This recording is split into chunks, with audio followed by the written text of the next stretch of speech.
work is a source of loneliness, but it's also a solution to loneliness.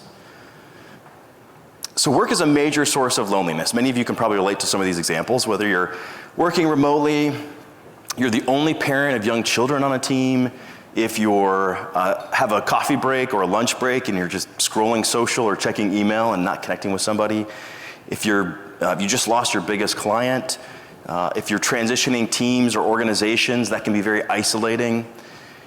If you don't share the same political view as the rest of the team, if you have a personal day off and no one to connect with, right, that can be very isolating. And lastly, if you're promoted sooner into a leadership position than your peers, there's hundreds of examples of how we feel isolated or the sense of disconnection at work. And we all have your own examples. These are just a few. So to emphasize why it's so important to address this at work, let's quickly look at some research that I think you'll find insightful. So recently they took a group of individuals and they put them through a experience of exclusion. And they were monitoring their brain as they had this experience of exclusion. And not to anybody's surprise, the brain lit up. That wasn't surprising, but what was surprising is where the brain lit up. So that's what happened. The brain lit up when they experienced exclusion. But here's what was the kicker, the surprising thing. It was the same part of the brain that registers physical pain. So same part that registers exclusion also registers physical pain. So what can we deduce from that? Being excluded is felt the same as being physically hit.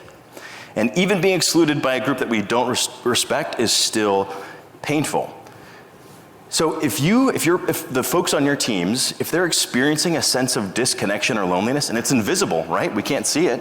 They may not even know what they're experiencing. But if they're experiencing that, they can't show up fully at work to deliver for patients and to show up and support their team members. They can't do it.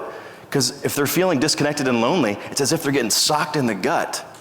That's as if you were to show up to work and you had a bleeding appendage and someone said, yeah, get to work. It's like, no, I got to take care of this first, right? Otherwise, I'm not going to be able to focus on anything.